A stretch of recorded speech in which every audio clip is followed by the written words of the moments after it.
A woman has no legal existence separate from her husband, who is regarded as her head and representative in the social state. This very incapacity was one circumstance which the Supreme Court of Illinois deemed important in rendering a married woman incompetent fully to perform the duties and trusts that belong to the office of an attorney and counselor. It is true that many women are unmarried and not affected by any of the duties, complications, and incapacities arising out of the married state, but these are exceptions to the general rule. The paramount destiny and mission of woman are to fulfill the noble and benign offices of wife and mother. This is the law of the Creator and the rules of civil society. When I decided to go to law school, I'd never seen a woman lawyer. I was very lonely on the bench. I had not been well received and warmly welcomed. And he said, we might be able to find a job for you here as a legal secretary.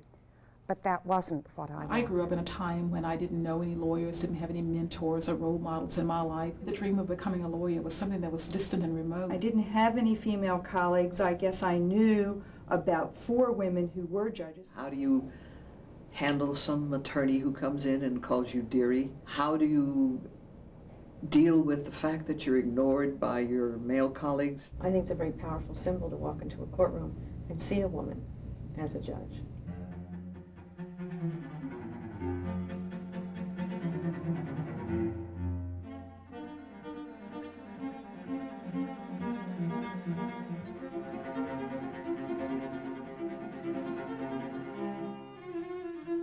Prior to 1979, there were probably somewhere between 10 and 15 judges in the state of California. And we were pretty much isolated. We felt there was some measure of hostility toward us from fellow judges and from attorneys. And we had quite a few problems adjusting, feeling comfortable in our positions. I was very lonely on the bench. I had not been well received and warmly welcomed by a lot of my male colleagues. I didn't have someone to talk to on a day-to-day basis, and I didn't have any other women anywhere near.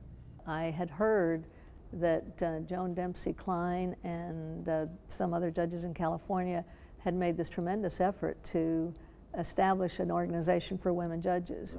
We decided that it might be a good idea to try to reach out to judges across the United States because we felt they were probably experiencing the same problems that we were, and that perhaps getting together we could exchange ideas. I heard that there was going to be a founding meeting, and I heard this from a judge who I met one time out in Ohio. I have never seen this woman again, but I got the information from her to the extent of I got a phone number of somebody named Joan Klein and a telephone number in California.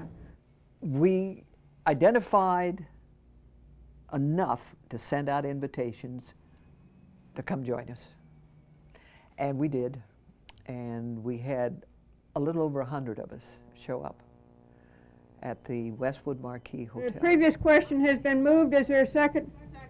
All those in favor of the previous question, please say aye. Aye. Opposed, no. The previous question has been... We have found within our own ranks and within some segments of the organized bar a stiffening of resistance. Why do we have a need for specialized groups? And that comes up all the time. Do you think sex discrimination is no longer on the scene? Obviously not. Well, who is addressing that issue?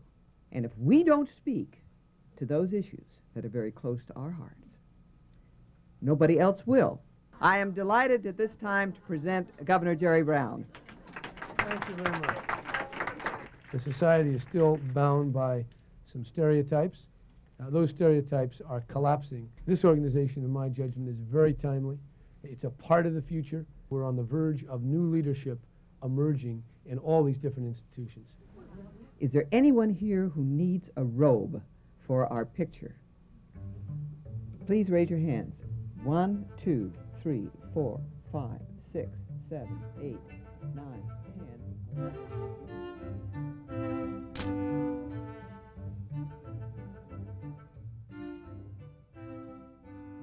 It was enormously exciting. We had a terrific attendance. We had judges who came from as far as Alaska with newborn babies in baskets because they did not want to miss this opportunity.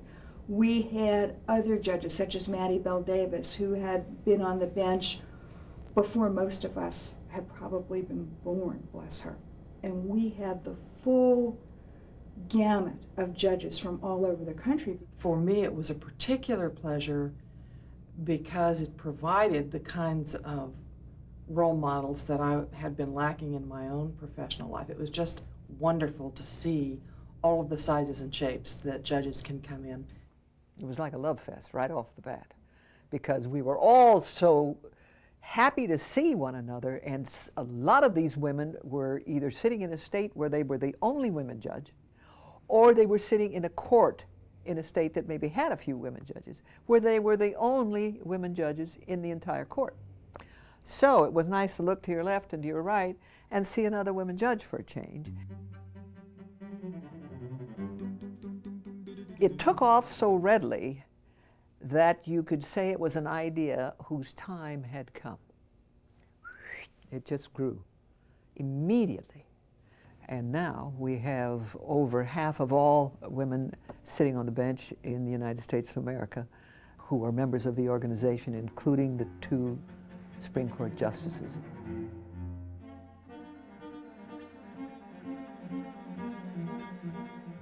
When I went to this conference of judges, there was a great big sign posted that said, anyone who wants to serve in the soup kitchen, sign up here. And since many of the other conferences I go to of judges tend to be conferences in which you can sign up for golf or tennis, I was particularly struck and delighted at being at a conference in which people whose first name was Judge thought that they could spend some of their time taking care of people. One of our members defines it as a place where you don't have to explain. It's a place where you'll come and meet colleagues who are like yourselves, who have the same problems, the same visions, the same hopes, and we share ideas about not just how to do our job better, but how to change the quality of justice in America. We felt it would be a recognition of the validity of us as women judges to be able to see a woman sitting on the highest court in the land. So that was one of our first priorities. While there was no woman judge on the Supreme Court, it didn't really strike anybody as odd except other women judges. And women judges at that initial conference in 1979 said, we want to advocate and agitate for a woman on the Supreme Court. Little did we know then how soon one of our founding members would soon be on that court. That was still to come. At that point, Justice O'Connor, who was a founding member, was still on the Arizona Court of Appeals. On July 7, 1981, President Ronald Reagan nominated the Honorable Sandra Day O'Connor, and she was confirmed by a vote of 99-0. The appointment in 1981, after 191 years since our nation's founding, of a woman member of the United States Supreme Court had enormous significance. It opened doors for women at a level and at a rate that had never been done before. It was a particular joy to me to have a second woman member on the Supreme Court. She was like a big sister to me. She had a very hard role to fill for 12 years when she was the lone woman on this court. For my first 6 years on this court, every term, a lawyer or lawyers responded to my question, "Yes, Justice O'Connor," and then went on with the response. We don't look alike at all. But last year, for the first time, no one called me Justice O'Connor. The National Association of Women Judges is organized into 14 different districts. This has a wonderful advantage for us in that people from various parts of the country can build close relationships within their own regions or within their own states. Its members are members of the judiciary from all levels in the United States. Everyone from a commissioner to a Supreme Court justice. And one of the wonderful things about it as an organization is that it is a real opportunity for all of us on all levels to get together. One of the great advantages of a professional organization like ours is that you go to our conference once a year, and there are simply wonderful educational programs that we put on. There are so many new things going on in the world that judges who are so busy in their day-to-day activities find it very difficult, maybe impossible, to self-educate on those subjects and to keep up with them on their own. Judicial education is simply helping judges achieve learning objectives, whether they're on substantive issues of law, procedural issues, or life issues. It's just giving us skills, tools to do the job that we need to do and to be change agents in the community. We are interested in the problems of women judges and trying to get more judges on the bench, but we're even more interested, more concerned about the impact that the laws and the legal system has upon women generally in our society, and particularly the underprivileged, those women who can't speak for themselves, be it women in prison, immigrant women, battered women.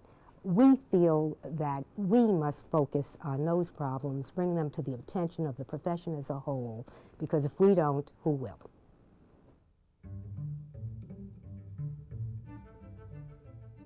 When the National Judicial Education Program began its work with the National Association of Women Judges, one of the areas that we were concerned about and still are concerned about is the question of whether women lawyers and judges are treated with the same dignity and respect as their male peers. We discussed the ramifications. To actually enunciate, to recognize the possibility of there being gender bias in the courts. I had been at an NAWJ meeting and we had given a presentation. And we talked about the fact that before you can do judicial education around gender bias issues in a given state, it's critical that you have information about that state. One of the judges present there was a judge named Marilyn Loftus from New Jersey.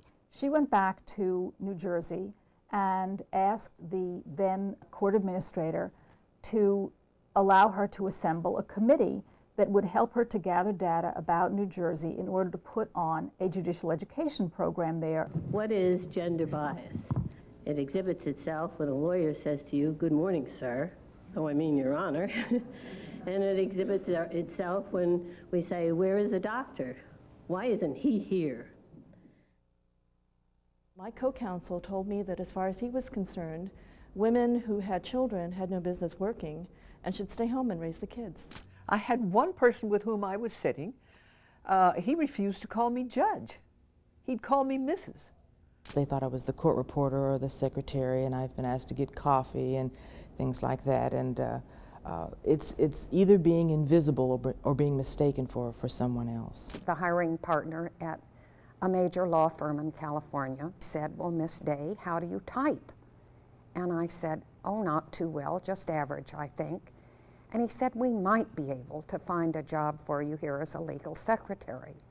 But that wasn't what I wanted from my law school training, and I wanted my first job to be as a lawyer.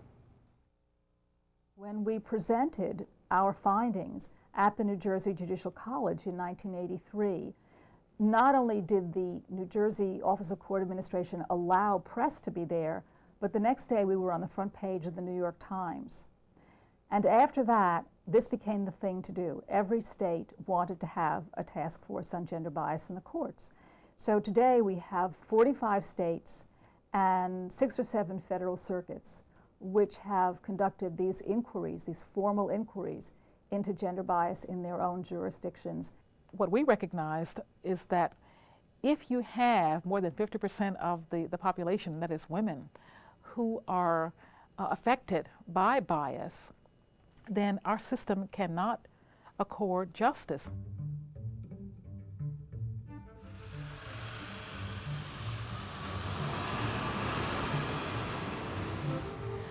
One of the things that we all do every day is sentence people to prison. Most of us feel a very real sense of responsibility about where you're sending that person. What kind of an institution are you sending them to? At night, when you're rethinking your day and whether you did a good job or not, you have to be thinking, have I sent them to a place where they're going to be physically abused, where they're going to be sexually assaulted, where they're going to be kept in shackles if they're having a child? And I use those specific examples because those specific examples are real examples of the way women prisoners are treated in this country. And NAWJ has for a number of years had a project that focuses on women in prison. Brenda Murray, who is a longtime member of NAWJ, has headed up that project for many years. Our position is that you should not sentence people if you don't know what the conditions of confinement are. It is the role of the judge to make sure that that happens. We're just finishing the design on this new women's detention facility. It will be behind House of Correction, and it will house 768 female inmates. What about your medical services? Medical services, they will have nurses stationed and a pharmacy. We have a great interest, of course, in women inmates and especially in pregnant women inmates. Well, we appreciate and applaud the interest that the women judges have in women offenders because they need that kind of attention. We do appreciate. Try community sentencing for specific kinds of offenders, non-violent offenders. We're not asking for lenient sentences or anything like that.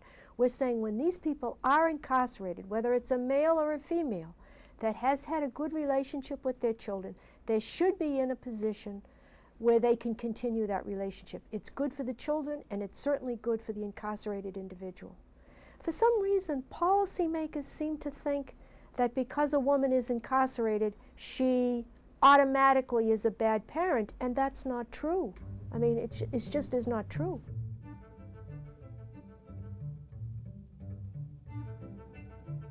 I'm from Puerto Rico, and so even though I'm not an immigrant in the sense that I have always been a citizen, I grew up speaking Spanish and living in a place that's culturally different from the United States. In this courthouse during the day, it's full of lawyers and litigants and judges, and everything is done in English, and most people understand what the processes are. Come nightfall, the courthouse is transformed. That's when the cleaning crew comes in. Most of the people in the cleaning crew are immigrants, and they don't really know what they can, what they can't do. They are afraid to come forward even when they should, and they have a right to, because they're afraid that they will, in a sense, draw attention to themselves. It makes them incredibly vulnerable to exploitation.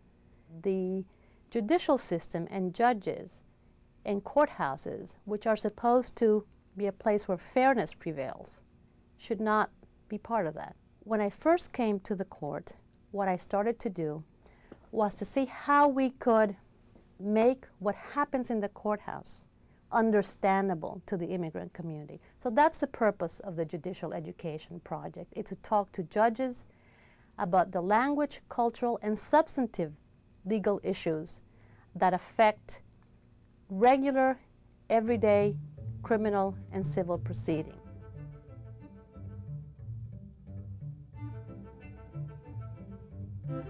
After we got ourselves established, and you know, it went from California, the California experience, to a national experience, both of which were so very beneficial and heartwarming. We thought we would try to reach out and see if we could put an association together around the world, and we did.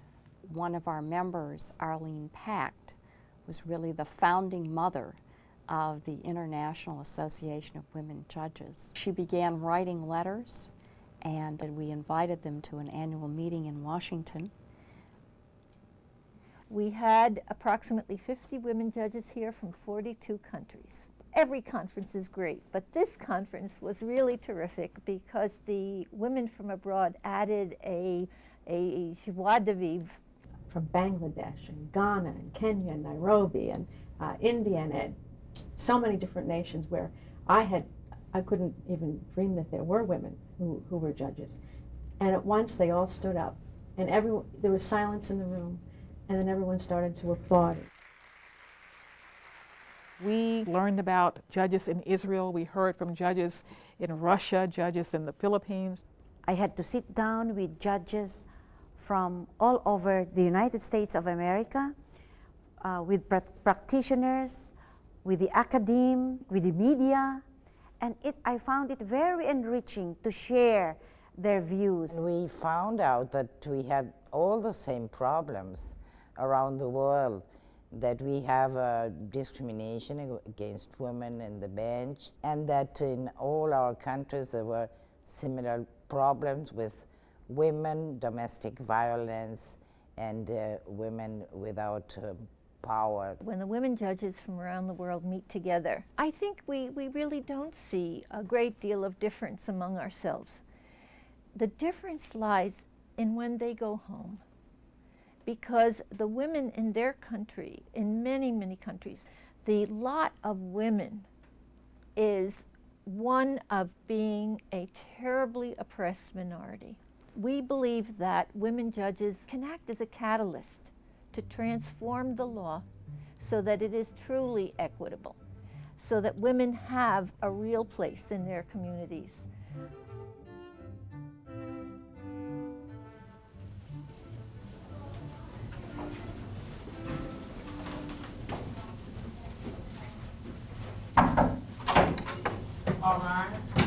It's a tough job. It's really a tough job. For me, just like what I've been experiencing, I think if you want to be a judge, you must have the heart to really serve. Judging is a very solitary kind of endeavor, and to realize that there are others who share your experiences and can support you, that is a helpful thing. When I became a bankruptcy judge in 1988, one of the first calls I got was from a male judge in New York. Sybil Cooper, a woman judge, had called this guy who was a reputable bankruptcy judge, and she told him, "Conrad, you call my friend Bernice Donald and you give her all the help she needs." And it's those kinds of things that women judges and the organization does day in and day out. One of the things that's happened with NAWJ is the formation of friendships among women all over the country. And I don't know what we would call the association if we didn't need to be NAWJ anymore, because all of the problems that the association is interested in were solved suddenly. But I think we'd still be getting together. I think that women judges bring a lot more things into their decision making and how they carry out their work. And NAWJ gives these women opportunity to share those concerns and get ideas. It also has provided me, in some respects, with a springboard for activity in other organizations and other law reform efforts, which I've come to perceive as important because of my association with other people in NAWJ or because of projects that NAWJ has been involved with. And I must say, what's particularly thrilling to me, to see the young women judges. When I first came into the court system, I was actually hesitant to be myself, to be an Asian female judge. But when I realized that there were so many other women judges before me, to receive their guidance. I think it's important to think about the future. Some women judges question whether there's a need for such an organization. I think it's wrong. I think there's a tremendous need. And I look to younger judges like you to carry the torch so that we can help the administration of justice and make this a better country.